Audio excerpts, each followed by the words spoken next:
história continua. O Cine Teatro Esperança e o Cine Brasília continuam vivos na memória de muita gente. Confira o final da matéria. O Brasília, quando foi construído, ainda estava a fase boa do cinema. Ele foi construído na década de 50.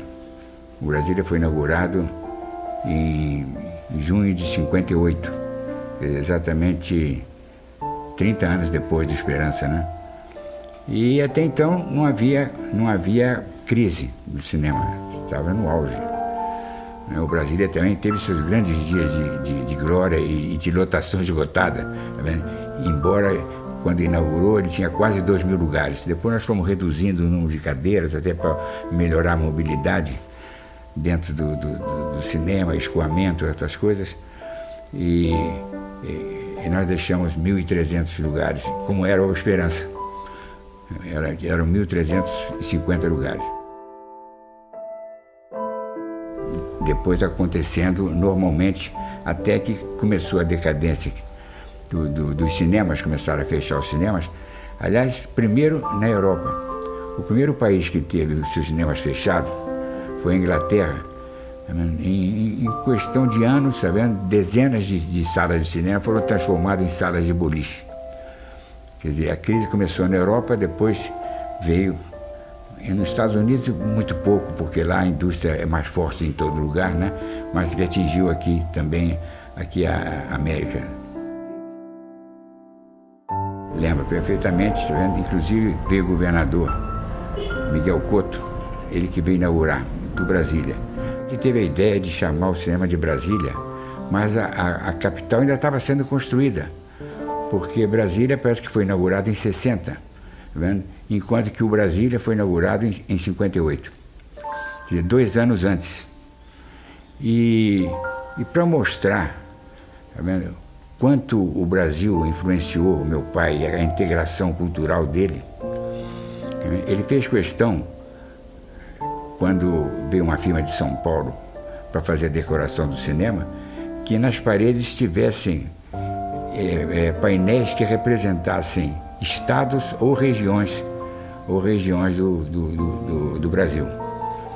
E assim foi feito, né? Eram muito bonitos, acho que ainda estão lá, tá vendo? Eu me lembro quando garoto, tá vendo? Eu, lá no Cinema Esperança, antes da inauguração do Brasília, nós tínhamos 2 camarotes da família. E de lá então eu tinha uma visão.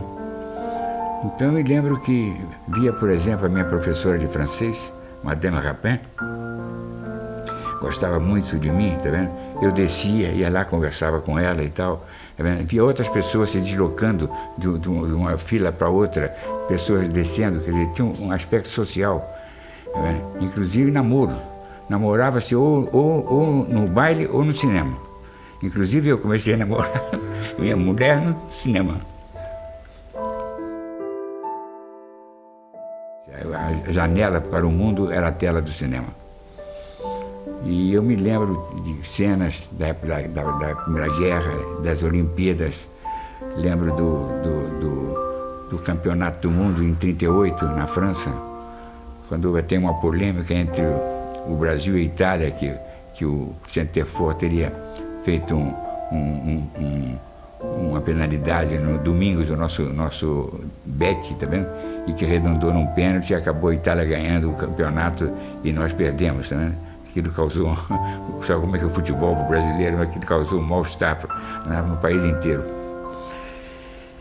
Mas de cinema, que eu me lembro também, foram os grandes espetáculos, os grandes filmes. Por exemplo, o filme que ficou mais em cartaz aqui foi Os 10 Mandamentos.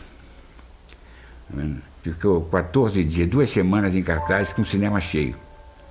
Eu, às vezes, saía da minha casa, me assustava com o número de carros dessas cidades circunvizinhas nossas, tá vendo? Que vinham assistir o filme no Brasília. Aquilo é muito agradável, tenho uma grande lembrança daquilo. Eu me sentia útil. Foi uma decisão conjunta. Eu confesso que eu sempre dei contra. Eu, se pudesse, até hoje, estaria na porta do cinema. mas, sobretudo depois que entrou o outro sócio de Barra Mansa, quer dizer, cada uma das partes tinha um terço. Depois foi subdividindo, que meu pai era meu pai era o mais moço, morreu primeiro. Então, no lugar dele, já entrou a minha mãe, eu e meu irmão, que era médico, que não queria saber de cinema. Então foi onde eu tive, inclusive parei, não terminei meu curso de engenharia, tá vendo? Porque eu tinha me casado, como eu falei, e vim tomar frente do negócio. Isso começou a ser uma beleza, porque eles eram mais velhos do que meu pai, tá vendo?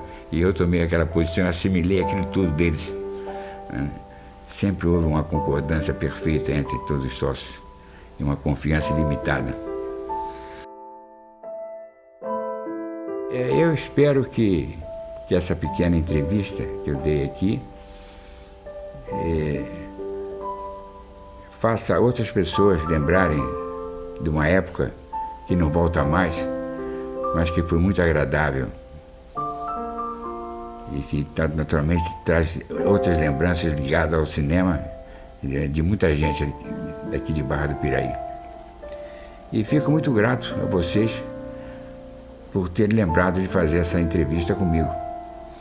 Eu que não gosto de publicidade, como eu disse, eu fui dono de cinema, não sou artista. Primeira vez que eu dou uma reportagem, embora tenha me negado outras vezes de fazê-lo. Tudo bem.